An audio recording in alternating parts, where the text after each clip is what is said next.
All right, what's going on, everybody? We're live here. It is Wednesday, October 30th, and I consider this a special day. I haven't seen Esty in a while, probably since I think what was that, September 11th. Mario, did I run into you at the fence show? Yeah, we did. I did. Okay. That's what I thought. We generally, yeah. So thank you guys for coming on. We got Mario from Builders Fence Company, and we got Esty from Omega 2 Fence Systems. I've had a lot of experience with them over the years. So without further ado, I want to bring you guys in. Esty, why don't you tell us a little bit about yourself and what got you into the fence industry and a little bit about your company. Awesome. So I started as a rep for Omega Fence, which is located outside of Montreal. So I started about 20 years ago, and I was a college student answering a wrong ad. And I thought I was supposed to be doing data entry, and ended up learning all about the fence business and kind of loved it since then. And then the last 11 years, I've been direct with Omega as one of their managers. And so my passion is education and kind of getting the whole industry to step up and learn and make fencing look nicer and more important instead of just an afterthought that somebody puts it on there. So our company, we have independent reps that work with the specifiers, so landscape architects, about 65 of them all over the US and Canada. And then we work with installers and offer a lot of education. So it's a little bit about me. Yeah, well, I mean, I know we go back a little bit, and I'll get into that in a second, but appreciate you coming on. Thank you for taking the time. It's a little later for you too. Mario, you go way back in the industry through multiple companies, man. Let's hear a little bit about you. So I'm Mario. I'm the regional sales manager with Builders Fence Company. I've been in fence for a little over 9 years on the sales side of it, but I did get my start with Master Halco in the weaving department. So I do know chain link very well. Been working with it for a long time. So I've been with Builders Fence for the last 3 months. It's been a nice ride, nice change. Before that, I was with Merchants Metals for the previous 9 years there. So I know distribution very well. Builders Fence, great company to work for, 65 years in the industry. So if you've been selling fence with anybody within that time, you probably bought from Builders Fence. Definitely looking to grow and get it going. Yeah, definitely. Builders Fence, if you're on the West Coast, probably not as much on the East Coast, but if you're on the West Coast, Builders Fence. I know I personally have been buying from them for probably a good 20 some years over at Las Vegas Fence and other companies throughout the years. So I'm honored to have you guys on. There's no doubt. You guys have been a big part of my life and helping me grow my company. And Esty, when I remember I was doing a project locally, and I needed these louver fencing. I saw some pictures. Did I ever show you the pictures of the fence that I actually built before I called you? Oh, I'm going to go. I probably have some samples of them here. And next time I see you, I'm going to bring them. So we tried building. You guys have these amazing louver panels that we can buy, and you can build fences out of them and stuff. And I had this huge, it was like 10-foot tall gate that was like 30 some feet long. And I bought all these pieces of metal. We made jigs. We were going to build these things, and we tried to build louver fencing panels, and it was just a disaster. I mean, a complete disaster. It was wavy. It was like this. I mean, it was a hazard. It was just a hazard ready to fall apart. And it was just a ton of money and time. So we ended up I was in a rush. It was an emergency to finish a job. So I tracked your stuff down, and there wasn't a local guy here that had this stuff I can get a hold of. So I started calling your location up in Canada. Nobody was there. And I'm like, well, where are they? Finally, somebody in your office, maybe shouldn't have said it. He told me where you were, and you were at like Fence Tech in Indiana, I think, Indianapolis or something. Yep, right? That's right. And it was probably the first Fence Tech I've been to in like a decade or more, right? And I'm like, I get on an airplane and I fly down there. I think I placed an order. I helped you help me out. I'm like, I need this stuff. And I was so surprised, and it's kind of another reason why I wanted you on here. With a lot of times people don't realize that, okay, you're in Canada or you're somewhere else like that. It does come down to the companies having their logistics down and understanding what it's like to get product transported from there. It's one thing to have it all sitting in a yard. It's another thing to figure out how you're going to get it to those, to those actual fence companies and to those suppliers and everybody, efficiently, so that they're not left hanging and wondering where their stuff is. And I just remember like 5 days later, 4 days later, whatever it was, there was a truck driver sitting in front, and he drove straight through to bring the stuff down. And I mean, from Canada. So you guys, bow to you guys. That was crazy. There's times you can't get stuff in 4 or 5 days from California. So the stuff from the other side of Canada, that was a feat. There was crazy weather and they canceled the flight. And I remember driving from Denver to Indianapolis just for that show, like straight through. And I remember we placed the order and I was thinking to myself, the truck driver beat me back because the stuff probably got there before I did. I had to end up driving back because of the crazy weather that we had. But yep. Yeah. So that was awesome. So, and I think you guys are a good example of cross-border, stuff that's coming, from cross-border stuff as well, whether it's coming from somewhere else. A good example that stuff's changing. The way business is done is changing a little bit, and how stuff is transported around the country, and whether you use your own trucks. And one thing about Builders Fence is they have a lot of their own vehicles and a lot of their own trucks. And I think that's been one of their main advantages, even up in the Las Vegas area, is that they're coming on a Wednesday and Friday, into Las Vegas, and whether it's 6 tension bands or half a truckload full of material, and you just can't quite pull that off with LTL trucks and stuff. So I think that's something that I think that a lot of the distributors have went away from, is having their own trucks. And I don't know if that's hurting or helping, because I guess I don't own a distributorship on that level that's using a lot of LTLs. So I'd like to get into that a little bit further, but Mario, what do you, kind of getting into it? I guess a lot of times we throw words around there like supplier, distributor, and we loosely say it, as if everybody in the world understands what that means. What's your opinion of how that chain works from a manufacturer all the way down to the end user? What do you call those tier levels? And I know it's different in access control than fencing and stuff. What do you consider those tier levels?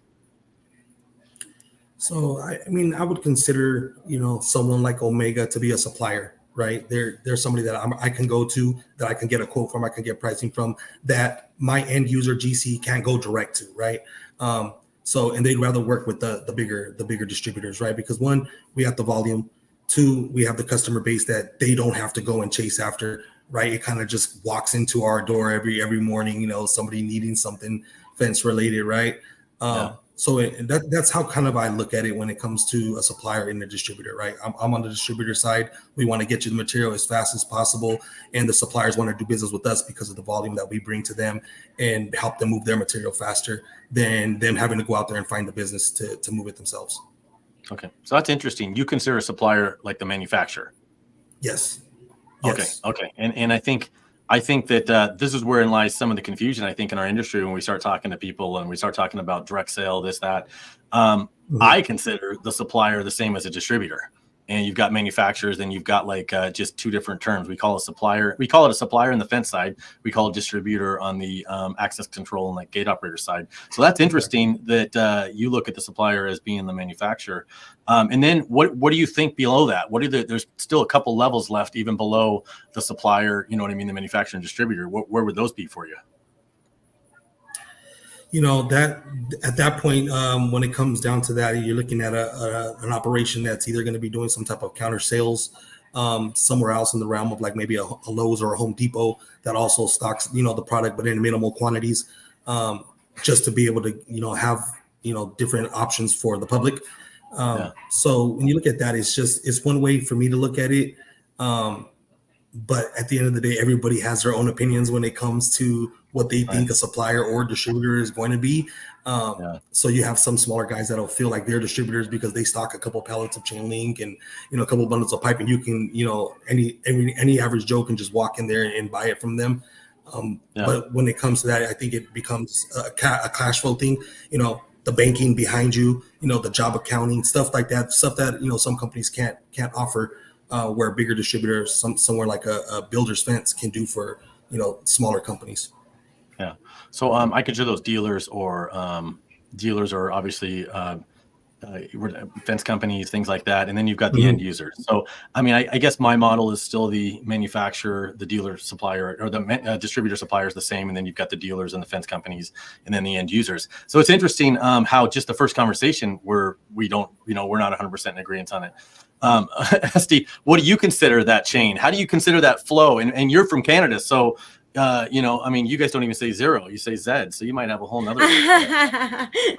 Well, not me. I'm from Colorado, but You know, no. So we, we consider suppliers and distributors kind of, on the next level from the manufacturers.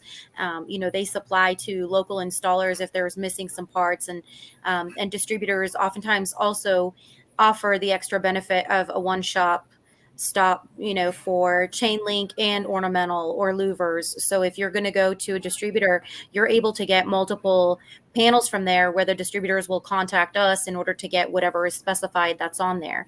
And so for us, it's kind of, we have the factory, we have our, independent reps that are out there getting the jobs, which trickle down to the installers. The installers then will either reach out to us, a GC, or a supplier or a distributor, in order to get some pricing. For us, at Omega, we publish our prices online. So a lot of people will go onto our website in order to see, what pricing. But there's also a relationship that we have that we hold close, which is our distributors and suppliers that are able to provide sometimes even much better credit terms than we can. And like I said, they can go and kind of buy everything together, not just the Omega fencing that's on a job. Right. Yeah. And I couldn't agree more with you, both of you guys on that. I mean, it's weird how our industry for the last 5-10 years has completely changed a little bit. I mean, we used to have, it was really simple. We had manufacturers, distributors, and dealers, and then the dealers sold to all the end users, and so it really was there was really only three before you got to the end user. And now we've got these hybrid models. And I look at that, what you said, there's that guy with the pallet of wire and a couple sticks of pipe, and he's in maybe a local market. Those are more your local suppliers in a way, or distributors. And, they are a hybrid model of it. And those guys for a long time have been servicing a smaller area, to where it's kind of like what she was saying. Sometimes you guys have better terms and things like that you have better terms and things when it comes down to helping fence companies. Well, on the local level, sometimes they can actually, these guys are only looking for a 50 feet of barbed wire, and sometimes the local level, they'll break down 50-foot rolls into 25-foot rolls, or things like this. So I think there's a kind of a need for all of it. And in some areas, those smaller hybrid model, you want to say, as suppliers, but you're either a supplier or a distributor, or you're not. I mean, you're either selling to other fence companies and landscape companies and GCs, or you're selling to the end user. So I think anybody that's above selling to an end user is probably a hybrid model of the suppliers. So that's interesting. The point of view is from all over. It's it's just already all over the place. So that being said, since I think we all kind of, if we're calling suppliers, distributors the same, which in this case we weren't, and I kind of preloaded this. So if we're calling suppliers and distributors the same, who do they ideally service? You know what I mean? Who does a supplier and a distributor, we'll call it a distributor in this case, someone that's buying from the manufacturer down, who do you think they would be servicing? Who's their ideal person they should be servicing, or is servicing? What do you think, Mario? So that's kind of where I get my idea from, as a manufacturer being the same as a supplier, because as a distributor, I'm still a customer. You're just the supplier's just servicing me in a different type of way that I'm servicing my public. They're selling to me in bulk, so that way they're supplying me with the product. Therefore, I can distribute that product in a more economical fashion, right? So instead of buying 2 truckloads of wire, I can now sell these customers a pallet of wire. I can sell them 150 feet of wire as a distributor, and then they can go and install their jobs and do what they got to do as that. So that's where I kind of get my idea as a supplier, distributor, and then a dealer. Kind of breaks down. And like I said, again, opinions are all going to be different, but that's just kind of how I look at it, being on the distribution side of it. Yeah. So distribution sells. I think Sasha here says distribution sells is one selling products to the contractor or the end user. So you think the ideal for a distributor, the ideal customer is probably the end user, or even the contractors themselves. Of course, always. Yeah. Yes. Yeah. Yeah, that's interesting. So what have you seen anything changing, right now with the customer base that's happening? You have, because you've been seeing a lot where the end user is now being able to go direct. Whereas before pre-COVID, it was, you had to follow through that chain, right? You go to distribution then goes to their suppliers and the manufacturers to get the material in. And now you're seeing a lot of it where they're cutting the corner and you're able to go direct, depending on the supplier, if they're willing to go that route. But that's kind of what you're seeing more of these days.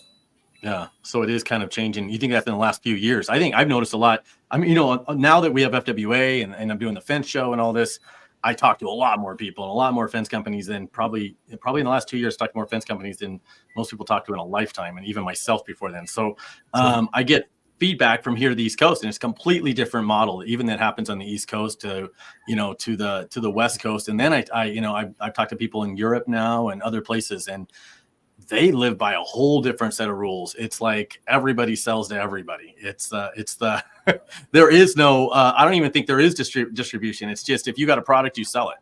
And it's like they don't have the same and I don't know if you guys sell on to those other countries and stuff, but you notice that it's just everybody selling to everybody, and it's like there's not even the politics at all that we have over here in the US on it.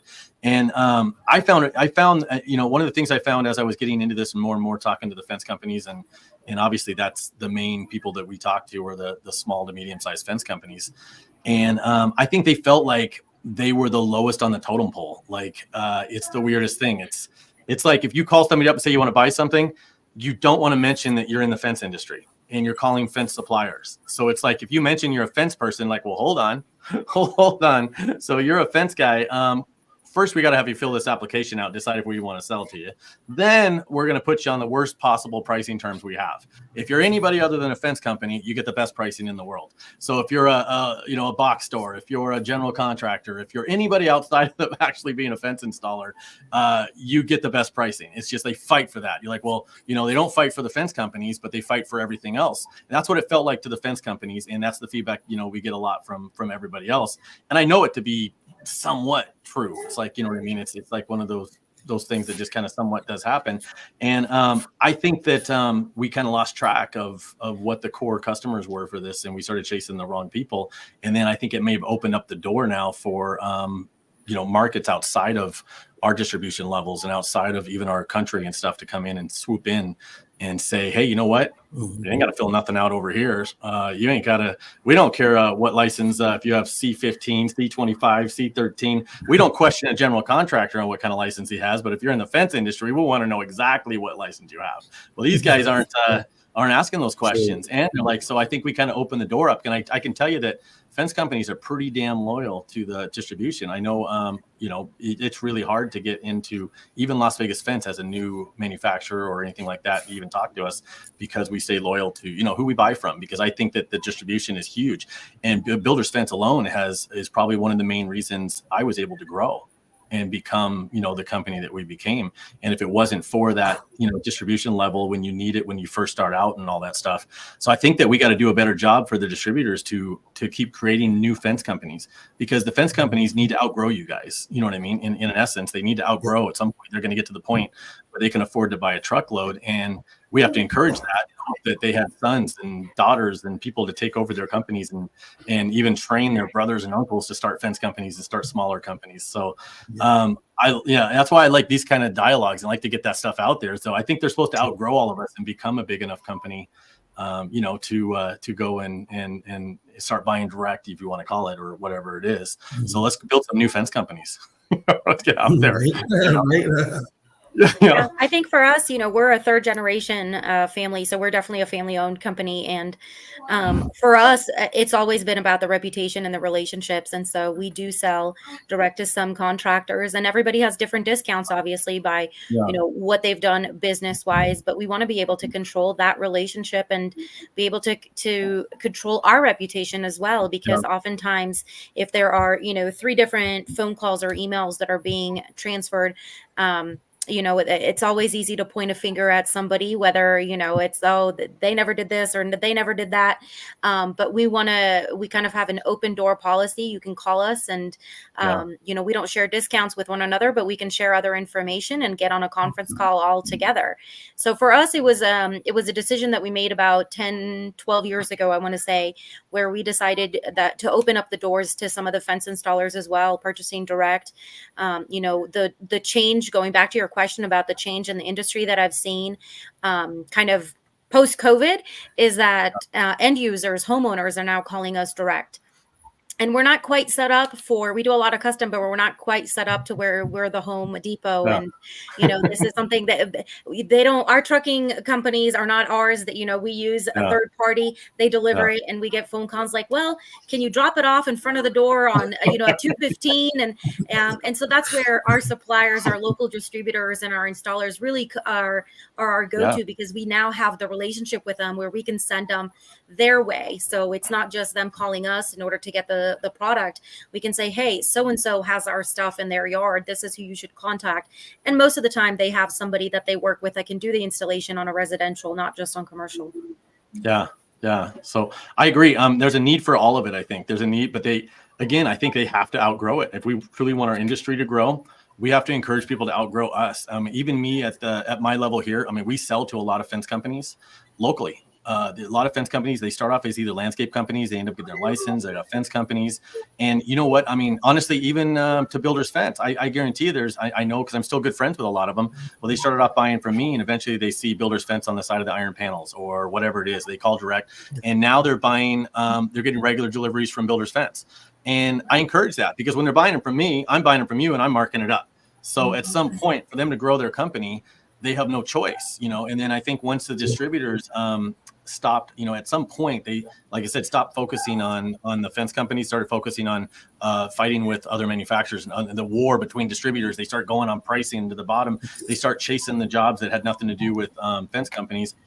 The fence companies had no choice, but if they're going to bid a job to a general contractor and there's two distributors that are buying directly from Omega 2, they're bidding it, we have no choice but to call Omega 2 and say, hey, we'd like to bid this job too. We can't buy it from manufacturers or distributors anymore, because we can't even bid in our own cities because the distributors are bidding it. So at some point we end up getting rid of distribution. The distributors do it to themselves. They cut themselves out of the rest of it. So I'd like to see it get more back to a traditional level of everybody focusing on staying in their lane. But we can't ask distributors can't ask installers to stay in their lane, and manufacturers stay in lane if they don't stay in their lane too. So it's going to be interesting to see what happens in the next 2 to 5 years. But inventory has been something that I saw has changed as well. You looked at the inventory levels before 2020, and distributors and suppliers. I keep saying, by the way, when I say suppliers, I'm still considering those distributors. I got manufacturers, what I consider you guys up there, Omega. So everybody else that's in between the fence company, I consider like a supplier or distributor. They stocked a lot more, right? And Builder's Fence is always really great about filling the order. It's not very often is there a lot of back ordered stuff, but and same thing with a lot of other suppliers. But I've noticed there's a lot less inventory they're carrying, and that means every time you call up and you place an order, they're just placing the order directly now with Omega 2. And Omega 2 is drop shipping it to us. So if the suppliers stop stocking the stuff, do we even need the suppliers or the distributors anymore? So I wonder what happened to that. Have you guys noticed there's less inventory now being stocked by the distributors? If you, I was going to say, you want to take it. No, yeah, I was just gonna say some instances, yes, you do see it, as it's, some of it's not a high volume mover, so to take up space in the yard, right, and have something in the ground that is just gonna sit for 6 months, where you can get it in 2-3 weeks for somebody who needs it for job to job base. I think that's kind of what you're seeing on some of those products when you don't have a high volume, high moving product that's it's gonna move quickly. Taking that risk of sitting on it or it getting damaged, getting moved in the yard, weathering, whatever the case, that's one of the risks of the loss, the profit that you don't want to, sometimes you don't want to take the gamble on, depending on the product. Yeah. Yeah. We see that with our distributors as well. They don't want to stock just because trends change. If black was the it color, it's green or gray or corten steel or whatever it is. So for us, we decided, we'll take on the liability and we'll store inventory at our factory and offer a quick ship program. So, yes, it's coming from Canada, but like your experience, it was there within 4 days. We can have, something out there just because our distributors weren't able to front and guess. There's no crystal ball as to what product or what panel or what color or height is going to be the next thing, especially when it comes to some of the, welded wire kind of product. So that's why what we did is we started to do a quick ship program and hold a lot of that stuff at our facility to take kind of the pressure off of the distributors that we were working with. Yeah. So have you noticed, I mean, as a manufacturer, and I've kind of been on all these different sides of it, and throughout the years, in a way, even just in distribution side, we distribute a lot of access controls and fence, and we still ship a lot of material, even ourselves, out of Las Vegas. So, have you noticed that? And even at my level, if I have it in stock, I push it. So, if somebody called up looking for something, and I got something similar, I mean, I'm guilty of it. We all are. Even if they looked up Omega, I'm not saying I stock something like Omega 2, but say somebody goes and Googles Omega 2 and they land on one of my websites and I happen to have some pictures of Omega 2 on there, but I've got this other manufacturer, Omega 1, that's in stock, or whatever you want to call it. You know what I mean? I just made that. But anyway, and I happen to have it in stock. Do you feel like as a manufacturer that if they don't have your product, sometimes they might flip it to something else if they were stocking something? So of course, yeah, of course, that's just common sense. I mean, we don't like it because oftentimes if Omega 1 isn't, our rep spent 3 years working on the project with the architect, and it might look the same. So Omega 1 and Omega 2 might look to stick with the same name. So I don't mention anybody else, but it might look the same, but one might not have the same guardrail capacity testing as another. So, it could be that, yes, you push whatever is out there because this looks very similar to this other product. And our reps, they work on commission and they worked on it for 3 years. So we'd like for them to be able to get that sale. But of course, if you've got stuff that's sitting there in the yard, you're going to push that stuff. You're not going to push, you're not going to buy and bring in new inventory when you've got something there that's similar. We see the differences. And, the 3 of us have been in the industry long enough to know that there's a difference between a 6 gauge and a 4 gauge. And if you're pushing something that looks similar, but it's a 4 gauge instead of a 0 gauge, are they really getting the same product? So I think it's also educating what the need is for. If it's for a rooftop guardrail, we'd like to have the distributors really reach to us and be honest about it. Know that they can come and say, look, I have this stuff. Do you think that this is a comparable? And we will tell you the truth, yes or no. I'd rather somebody be upfront and tell me than have them provide something on a rooftop that's going to fail, or a childcare facility that's not going to meet code. Yeah. Yeah. So, Mario, do you find that, I mean, is it, when you have stuff that's not in stock, do you think that on the distributor at this point, distributor level, do you think that the companies outside of, you've been to multiple companies now, do you think they do a good enough job at telling, because if you think about it, they do a lot of work to get set up and to start, and they commit a lot of their marketing and everything. And sometimes they sign deals with distributors to sell their product. Do you think that the suppliers and the distributors do a good enough job letting everybody know, by the way, we have their products available? Or is it just something that's a line item that the salespeople don't really even know about sometimes? I think that's sometimes what gets lost in translation, is what you do have readily available on the ground, ready to go, or who you can get it from in a timely fashion, right? And I think that's why the manufacturers or the suppliers, they need more distributors, more distribution, so that way, people can understand what the product is, be able to educate their customers on what the difference are. Because like you said, SD, it's, sometimes saving that money from a 4 gauge to a 0 gauge, it looks good, sounds good. But when you have a salesperson who understands the product and knows the specs and what can happen if the code is not met or the spec is not met, educating your customers on that end and being able to make sure that they're making the right decision when it comes to purchasing the product for the betterment of their company, I think that goes a long way as well. So when you have more distribution, more people out there selling your product, the more educated they are, the more they can educate the end users on how the product actually works, instead of trying to find a shortcut just to save, a couple bucks. Right. Yeah. And I think it comes down to communication and being honest. I think if distributors and manufacturers communicated, a lot more freely, instead it's, I don't know the project name, it's ABC. Well, if we knew the project name, then we're able to pull it up and see in the notes for the last 3 years or 2 years that we've been working on it. Yes, there's a reason for this gauge, or no, there's no reason, go ahead and do that. So I think it's just open communication and not holding everything so guarded, knowing that the relationships that you have with the distributors are going to be, upheld and are going to be cherished, and we are, working with the distributors or working with the customers that we have without undermining them or cutting them out of the deal.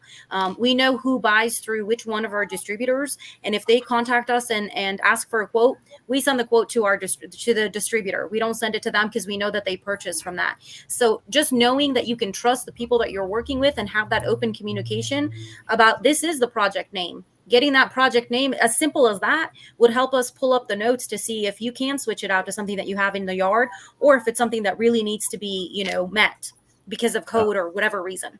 True. Yeah. That transparency is tough. Yeah. It's tough.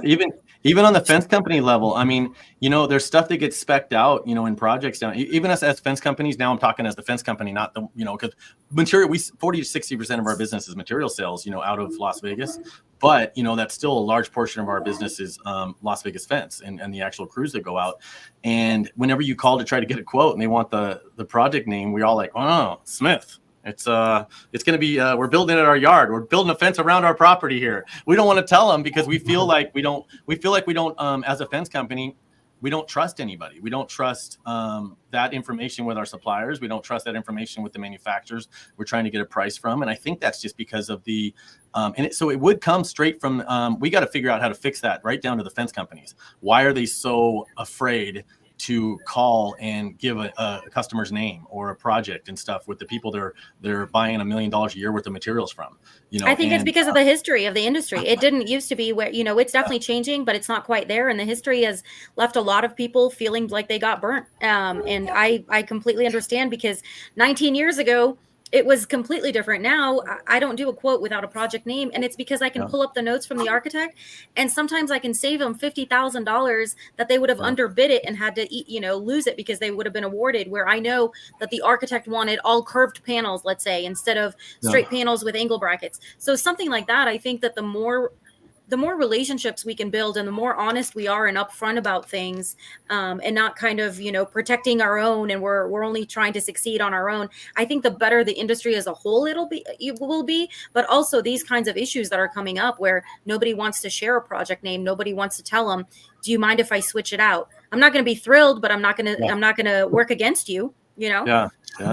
We got to figure out how to break that. It's really tough. And I think what's going to happen is, as us older guys to get out of the industry and our kids and everybody take over, they won't have that animosity. They won't remember when it feels like, and maybe things have changed and hopefully it's getting a little bit better, where you would say, hey, I'm bidding this project and it's the Amco factory or I don't know, I'm making names up now, a factory that's being built here locally or something. And you go to find out, they'd call their favorite person that they sell the materials to locally and say, hey, did you know there's a 2,000-foot job going on you better check this thing out. It's up in Henderson.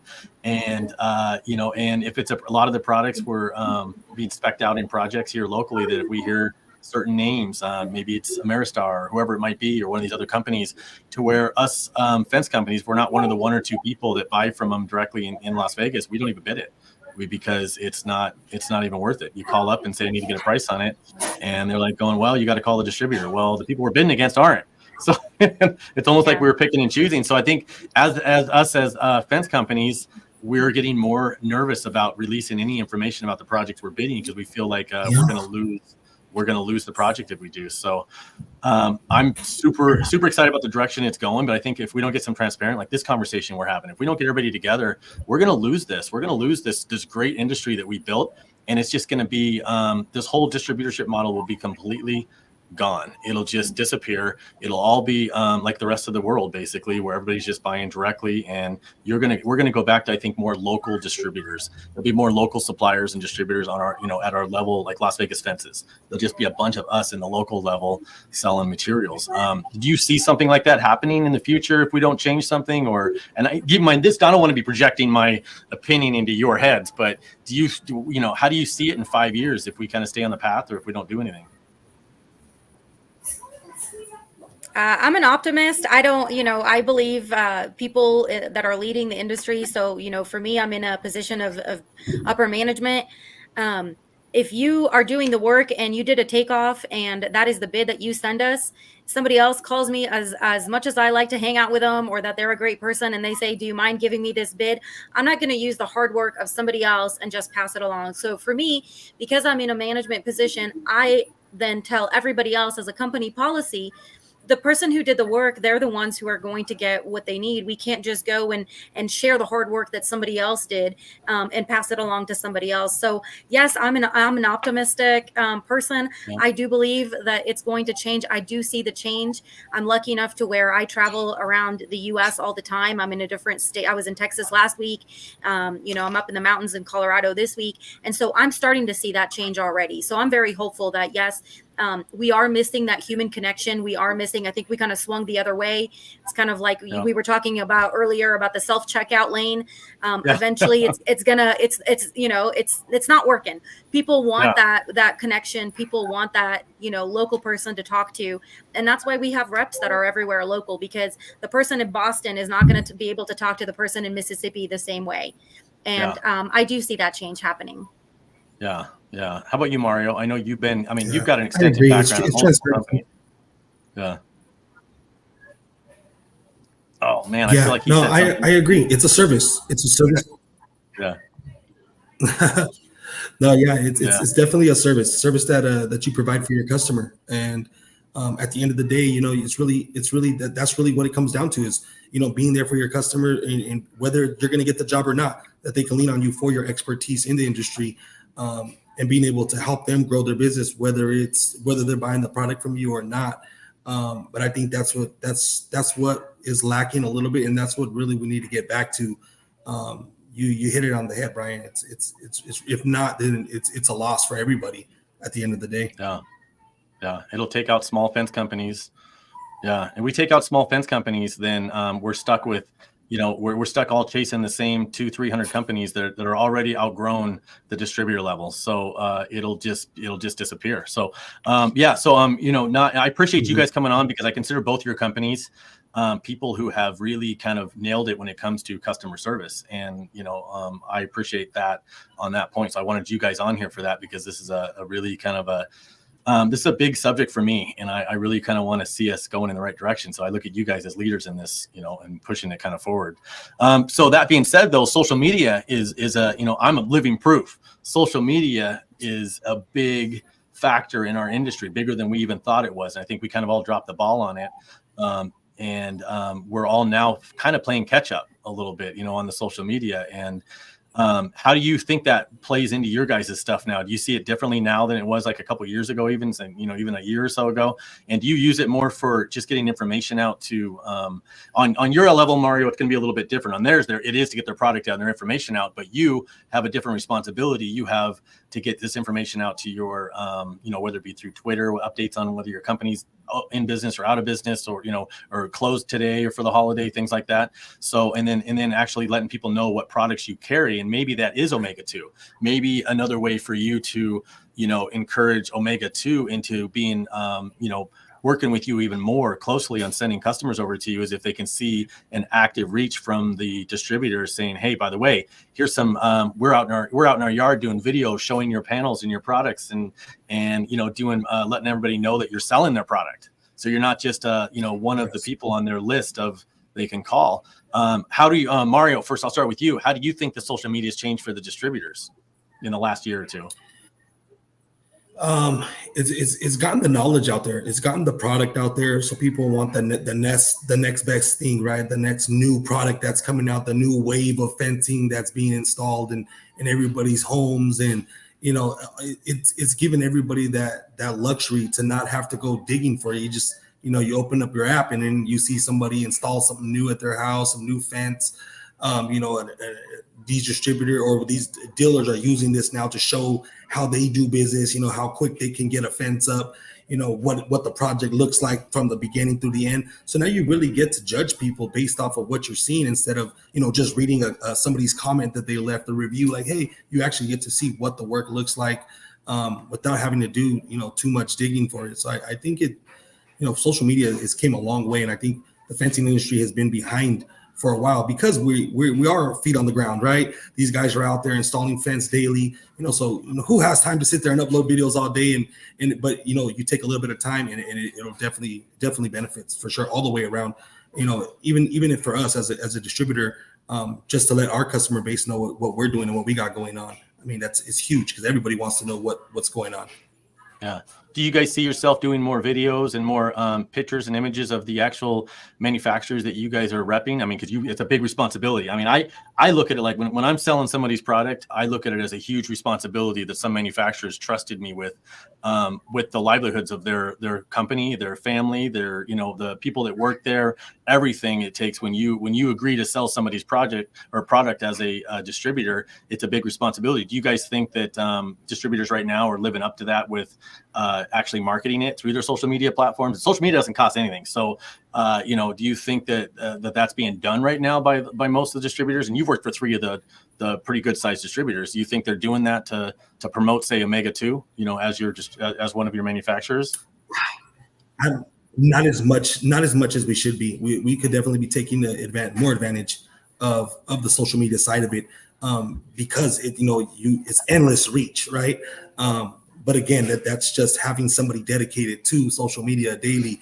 That's something that you don't really think about when you're running a company, this size. And until you get into that realm and understand what social media can do for your company, I think that's where you got to really sit down and see the benefits behind having a presence in social media. Because if you're just posting once a week or once a month, you're never going to get the volume that you want. But if you're constantly up and you're constantly throwing in everybody's face and you're sharing videos and your reach is growing every week with the new stuff that you're posting and people want to follow you and you're making it interesting, I think that's where that all comes from. But you have to be really creative, especially in this industry. Yeah. Esty, I know on a different side of it, and I know hopefully I was asking some questions that are relevant to you guys as well, because I know you guys as a manufacturer, everybody wants to sell your stuff. Everybody's always eager to say, set me up as a distributor. Do you feel that when you set people up, do you have any kind of guidance? You're like, hey, you know what, if I set you up, are you guys going to be pushing our product? And do you ask them, how are you going to push our product and things like that? Or do you see social media being part of that? Yeah, so I mean, obviously, our social media has been going strong for several years just because we deal with the architect and landscape architect designer community. But we're definitely seeing the change in distributors starting to do that. And what we do is we know that a lot of times they don't have that full-time person that's able to do the videos. And so we work with them. We call them out when they send us photos of some of their projects. We'll tag them, and now they actually have a page that we can tag. And so we, we offer them. It used to be just, can you send us your logo so we can put it on our website? But you kind of get lost in the 30 other logos that are on there. And so we try to be a little bit better of a partner so that we get a little bit better of a return from that investment by helping with our marketing department in a hand with them. So whether it's helping them with their website to put some more information, embedding some of the videos that we have done into theirs or our installation videos, which we decided, for language barrier, we just don't use any language on there. It's just a video so that people can see how to install the product. So we kind of work hand in hand on it. I don't think that a lot of the distributors are quite to the level of where we would like them to start doing things on their own, just because they don't have a full-time marketing person that's there. And they do get caught up in the moving inventory out, but we work hand in hand with them. We'd like to see it all step up a little bit, but we'll work with what we have. Yeah. So I mean, hopefully with FWA, even this and all this stuff that we're doing, the fence show, I'd like to get more in touch with the distributors and the manufacturers even closer and say, how can we come up with a system that helps promote us all nationally on our level now? Because I think what they don't realize they have, that people, whether it's going to be the European markets, Asian markets, everybody trying to come into the US, what they don't have is that network that's already in place. But they will get it eventually, and it's not going to take very long to get it. Right now, they're being blocked, from the groups, and they're being blocked from all this because they haven't figured out how to market in the US yet. But right now, they could dominate it. All the distributors and everybody could dominate it if they just kind of got together a little bit. When I say got together, I don't want some antitrust thing to be going on about marketing or something, but you know what I mean? If they got together and as a community, the whole industry, and said, hey, we're going to start really marketing these manufacturers on a level that they deserve for the commitment they've made. Like you said, Esty, you guys made that commitment that you're going to take the risk and the liability and stock all this stuff that you have no idea that Mario is going to even try to sell. I mean, talk about a leap of faith, right? I'm just using you, Mario, because you're on here. But no, I trust Mario. No, I completely understand. He's like, send me a PO. But so I mean, hopefully we can circle back to this again and see where we're at in a year on that. And maybe we need some outlines of what we got to do. But I've noticed that there's a lot more distributors. They're all about signing people up, and they just got this massive list. And, how many people can we get signed up? How many people we get signed up? Let's narrow it down maybe to a smaller group that you can market. If we don't have time to do social media on a daily basis, you don't have time to sign up any more manufacturers. So it's probably time to trim it. Just time to trim it down, right?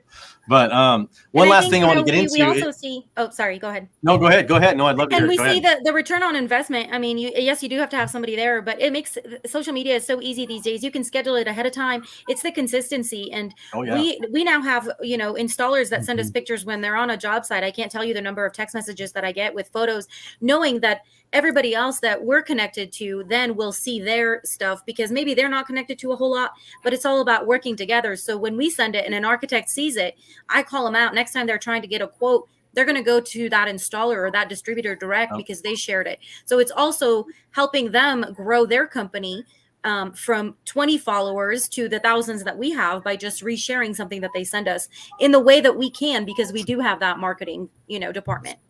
Yeah. Very true. Yeah, I think it's great. And the last thing I wanted to get into is I think where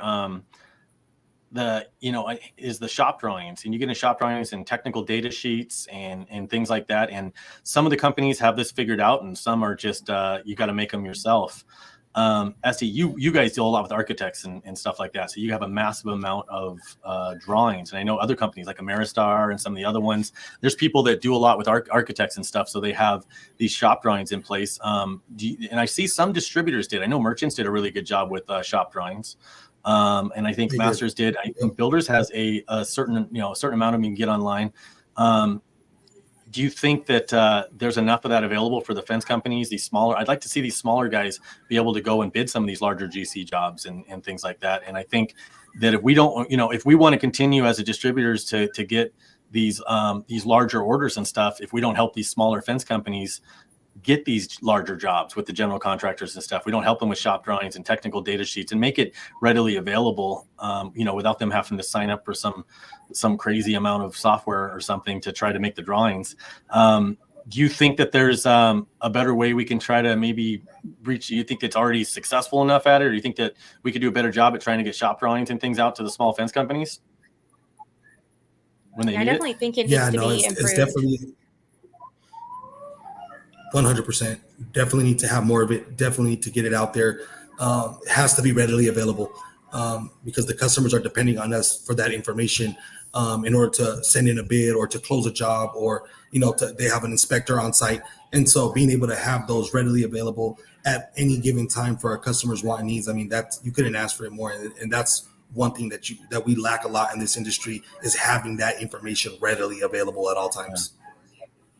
Yeah, we have it on our website for people to download. We send it out with a package of drawings with every quote. I think, full disclosure, oftentimes it seems like the distributors might not necessarily know enough about our product. They just kind of forward it on. So I think there's no shame in not knowing something. Having that conversation of, hey, can you get in here so that you can teach our sales department or our estimators the difference between this product and this product? And, they look the same to me on the drawings, but if you look real close, you'll see that the gauge is different, or things like that. So I also think that there's also a little bit of time, a little bit of education goes a long way, is just having us in there as the manufacturer to educate them, so that when we do send a packet of drawing, you're actually able to know. And when your customer calls you back not understanding something, you can then answer that question as well, because that's what's going to make the difference between some of the other companies, that are trying to come in and take the business from companies like ourselves that have been around since 92.